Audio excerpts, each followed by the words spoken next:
Euzu billahi mineşşeytanirracim. Bismillahirrahmanirrahim. Elhamdülillahi rabbil alamin ve salatu vesselam ala Resulina Muhammed ve ala alihi ve sahbihi ecmaîn. Değerli izleyiciler, muhakemat okumalarının ilk bölümüyle karşınızdayız. Tevekkeltu alallah diyeceğiz ve okumaya inşallah başlayacağız. Ne diyor ilk girişte? Mariz bir asrın, hasta bir unsurun, alil bir uzvun reçetesi veyahut saykalul İslamiyet veyahut Bediüzzaman'ın muhakematı diyor. Şöyle bazı kelimeleri tekrar irdeleyelim. Mariz neydi? Marazlı, hasta bir asır. Fikri yönden hasta. Yani değişik batıl ideolojilerle uğraştığı için hasta, müptela olduğu için hasta. Aşırı derecede hakikatlerden, İslam'dan uzaklaşıp dünyevileştiği için hasta. Allahu alem. Hasta bir unsur. Unsur derken mesela İslam alemi diyoruz, İslam dünyası diyoruz. Bunun unsurları yani parçaları, hani elementleri gibi, elemanları gibi. Onlardan bir tanesi işte Osmanlı'ydı mesela. Osmanlı bir unsur. O da hastaydı ki ona hasta adam demişlerdi. Son zamanlarında işte içine düştüğü durum hasta bir unsurun. Alil bir uzvun. Alil illetli. O da hasta aynı anlamda. Üstad böyle müteradif, müradif olan kelimeleri peş peşe diziyor. Tabi aralarında ince nüanslar var. Uzuv derken de Osmanlı'nın içerisinde 72 millet vardı diyoruz.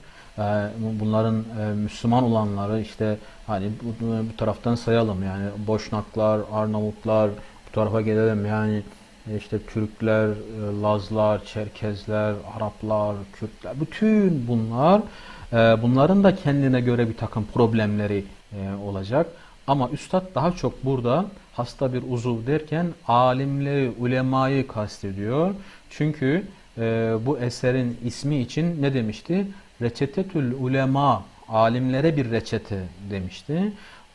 O alimlere de bir reçete yani usul belirlemede, yorumlamada, İslam'ın esaslarını işte güncellemede bir reçete veyahut saykal cilah demek cilalama yani işte hakikatleri tespit ederek İslamiyet'e bir cila vurma diyor.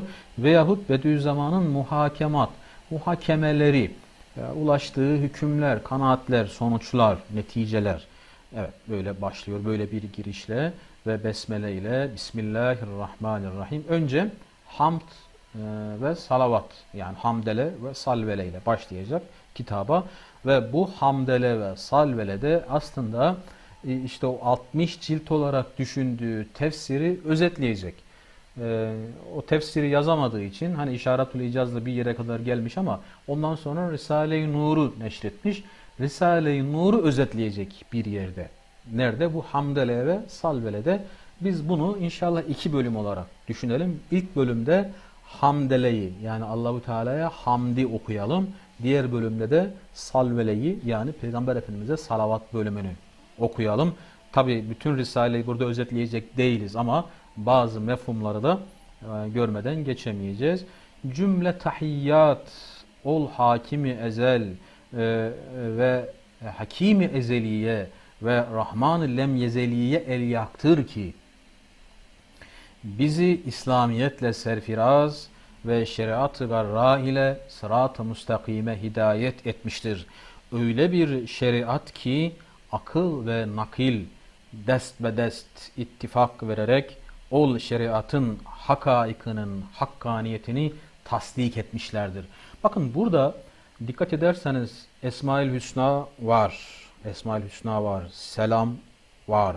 Sırat-ı müstakim var. Şeriat var. Akıl var. Nakil var. Hakkaniyet var. Hakikat var. Tasdik var. Yani iki cümlede yani neredeyse bir kitabı özetlemiş ne ile? İşte o kavramlarla, nosyonlarla, mefhumlarla. Onlardan bazılarına şöyle geri dönelim. Cümle tahiyyat, bütün selamlar. Tahiyye selam Kur'an-ı Kerim'de geçiyor biliyorsunuz. Fakat tahiyyat derken hani bir de namazda okuduğumuz et-tahiyyat var. Üstadın vurgusu daha çok oraya. Bunu 6. şuada irdeliyor, işliyor. Tahiyyanın kökü ne? Hay, yani dirilik, canlılık. Bütün canlıların hayatlarıyla sunduğu tesbihler, ibadetler, selamlar sana mahsustur ya Rabbi. Onları tasavvuren ben onlar adına şu anda sana arz ediyorum, takdim ediyorum dedi ya Miraç'ta. İşte Peygamber Efendimiz Aleyhisselatü Vesselam işte oraya gönderme yapıyor. Bütün o selamlar, varlıkların yaptığı ibadetler, ol hakimi ezel, her şeyin her zaman hakimi, başlangıcı olmayan bir zamandan beri hükmeden ve hakim ezeli, her işi hikmetli ama her zaman, sonsuz sınırsız bir zamanda her şeyi hikmetli ve Rahman-ı lemyezeli, rahmeti sürekli, sadece dünyaya has değil, kesilmiyor. Bu dünyada kesilmiyor. Devamlı, lemyezeli sürekli elyaktır ki, elyak layıkın ismi tafdili. Yani en layık olan odur ki bizi İslamiyetle serfiraz kılmış. Ya bizim başımızdaki ise, biz izzetliysek, bizim bir değerimiz varsa, kıymetimiz varsa bu sadece ve sadece İslamiyetten dolayıdır. Müslümanlığımızdan dolayıdır ki işte bunun için hamd ediyor. Bunun için bütün varlıkların ibadetleri adedince, selamları adedince Rabbimize hamd ediyoruz. Hamd ediyoruz. Bütün hepsi ona layıktır ki bizi İslamiyetle aziz kılmış. Şeriat-ı garra ile, o parlak şeriat ile sırat-ı müstakime hidayet etmiştir, iletmiştir. Öyle bir şeriat ki akıl ve nakil dest be dest ittifak vererek, akılla nakil el ele vererek o şeriatın hakaikinin hakkaniyetini tasdik etmişlerdir. Evet, hakaikinin hakkaniyeti, şeriatın hakikatleri dersek, şeriatın ahkamı diyeceğiz. Emir ve yasakları diyeceğiz. Ya içki bütün kötülüklerin anasıdır. Bunu şeriat söylüyor, akıl da söylüyor. Akıl da söylüyor. İşte bu kumar şeytanın bir pisliğidir. Bunu nakil de söylüyor, akıl da söylüyor aynısını. Akıl da faiz Allah'a savaş açmaktır, Resulüne savaş açmaktır. Bunu nakil söylüyor, bunu akıl da söylüyor, ittifak ediyor bunda. Diğer bütün emir ve yasaklar içinde aynısını söyleyelim. Akıl da aynısını söylüyor. Öyle hakaik ki, öyle hakikatler ki kökleri hakikat zemininde rusuh ile beraber dal ve budakları kemalatın göklerine yükselip intişar edip öyle füruat ki meyveleri saadeti dareyndir ve bizi Kur'an-ı muciz ile irşad eylemiş. Allahü Teala'nın şu şöyledir dediği her şey, Peygamber Efendimiz Aleyhisselatü Vesselam'ın bu böyledir dediği her şey, her şey. Öldükten sonra dirileceksiniz. Bu bir hakikat. Bu bir hakikat. Yani matematikte hakikat nedir dersek mesela 2 kere 2 4 deriz. 2 kere 2 4 bir hakikat. Hani az önce söyledik, fizik ve kimyadaki her kanun, her formül bir hakikat. İşte sunun 100 derece, 100 derecede kaynaması, buharlaşması filan. Bunlar nasıl ki hakikatse İslam'ın da söylediği her şey hakikat.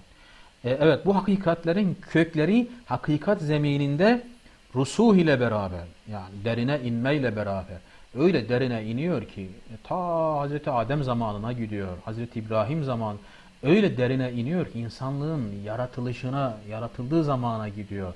Evet, dal ve budakları kemalatın göklerine yükselip insanı öyle mükemmel hale getiriyor ki ister bunu alimler olarak anlayalım, ister liderler olarak anlayalım, ister işte veliler olarak anlayalım. Öyle meyveler veriyor. Dal ve budakları öyle uzanıyor ki sadece bu coğrafyaya değil ta Endonezya'ya uzanıyor, Malezya'ya uzanıyor.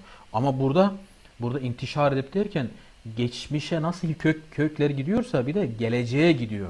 Geleceğe, bu dünyanın geleceğinde de en mükemmel insanlar, komutanlar, siyasetçiler, en mükemmel sanatçılar, alimler, en mükemmel azizler, erenler filan, bütün bunlar İslam'dan çıkacak. Öyle füruat ki, öyle dalları var ki bunun yine, öyle detayları var ki, hani İslam'ın detayları dediğimiz zaman ya abdest, ama abdestte detay var, misvak, bunların hepsi insana ne veriyor? Saadet-i dareyn veriyor. Dünya ve ahiret saadeti veriyor. İslam'ın emrettiği doğruluk, İslam'ın emrettiği cömertlik, İslam'ın emrettiği tevazu, İslam'ın ya bütün bunlar dünyadaki mutluluğun saadetin garantisi. Zaten ahiretteki saadetin garantisi. Ve bizi Kur'an-ı Muciz ile irşad eylemiş.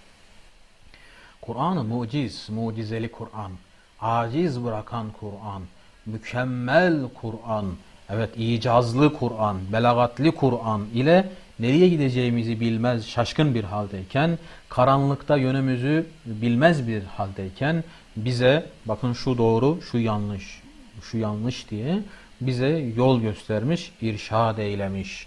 Öyle kitap ki kaideleriyle Hilkat-ı Alemin kitabından dest-i kader ve kalem-i hikmet ile mektup ve cari olan kavanini amikayı dakikayı ilahiyeyi izhar ettiğinden ahkam-ı adilanesiyle nev-i beşerin nizam ve muvazenet ve terakkisine kefil-i mutlak ve üstad-ı kül olmuştur.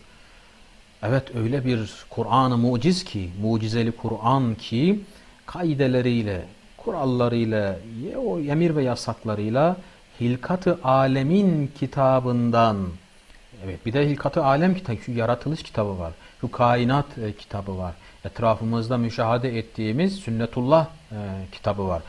O kitaptan desti kader, kader eliyle, kader takdir demek. Her şeyi bir ölçüyle yarattık diyor ya, her şeyi bir miktar ile, evet kader ile ve kalemi hikmet ile, hikmet kalemiyle. Yani her şeyi bir gayeye göre, bir faydaya göre, bir bağlantı ile, öncesi ve sonrası ile. Abes değil, rastgele değil, gelişi güzel, boş, tesadüf değil, kalemi hikmet ile. Mektup yazılmış, kendi başına çıkmamışlar ortaya. Bunların hepsi bir kalem tarafından, Allahu Teala'nın işte o kader kalemi tarafından, hikmet kalemi tarafından yazılıyor, sürekli yaratılıyor. Ve ama ne dedi? Sürekliliği anlatmak için cari dedi. Yürürlükte. Allahu Teala her sene baharı yeniden yazıyor. Yeniden yazıyor. Şu anda binlerce çocuk anne karnında yazılıyor.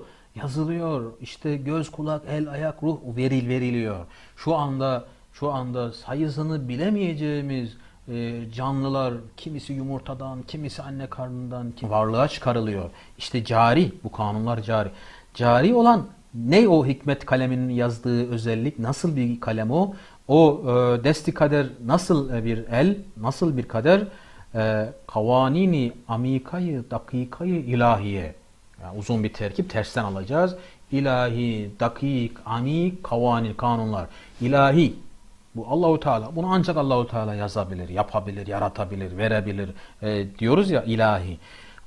Dakika. Ya o kadar hassas. O kadar hassas. Yani insan vücudu içinde o kadar çok şey biliyoruz ki işte tansiyonu hassas, şekeri hassas, kolesterolü hassas, kalbi hassas. Niye? Çünkü dakik yaratılmış.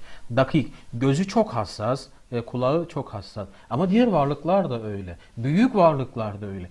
Dünya ile güneşin arasındaki mesafe şu kadar daha yakınlaşsa şöyle olur filan diyoruz ya. Hassas, dakik yani. Hepsi dakik. Başka amik, derin. Yani kazdıkça gidiyorsunuz. Yani insanın mesela bir organı diyorsunuz, göz diyorsunuz. Gözün içine iniyorsunuz, karşınıza hücre çıkıyor. Hücrenin içine giriyorsunuz, karşınıza çekirdek çıkıyor. Çekirdeğin içine giriyorsunuz, kromozom çıkıyor. Kromozomun içine giriyorsunuz, DNA zinciri çıkıyor. Onun içine bakın amik yani derinlikli. Kalem öyle işliyor. Ve kavanin dedi, hepsi kanun.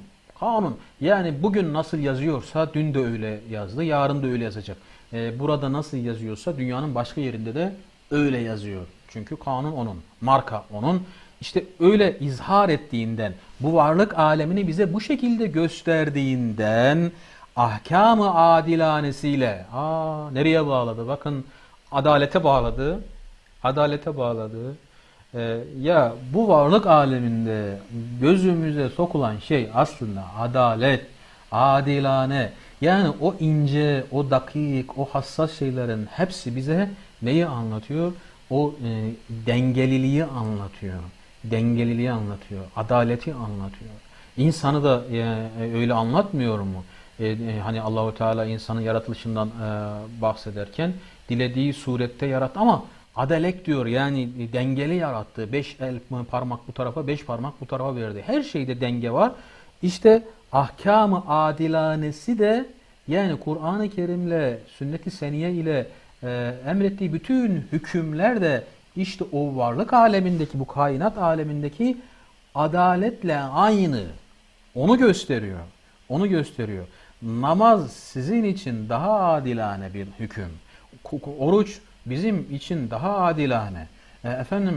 Çarşı pazardaki bütün hükümler, ister buna hadler diyelim, ister mirasla ilgili diye, ne dersek diyelim, bütün hükümler ahkam-ı adilane, aynı kainattaki kanunlar gibi. İşte onunla nev-i beşerin, şu insan oğlunun nizam ve muvazenet ve terakkisine kefil mutlak ve üstadı kül olmuştur.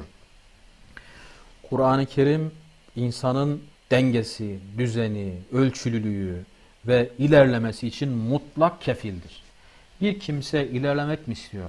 Kimin talebesi olacak? O üstadın, yani Kur'an'ın talebesi olacak. Çünkü üstadı kül odur.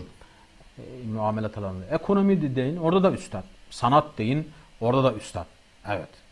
Evet, burada kalıyoruz. Çünkü bundan sonra salavata geçecek. Salavatı da gelecek bölüme inşallah sığdırmaya çalışacağız. Süreyi biraz kısa tutuyoruz. Buluşmak dileğiyle. Hepinize Allah'a emanet ediyoruz. Selamun Aleyküm ve Rahmetullahi ve Berekatuhu.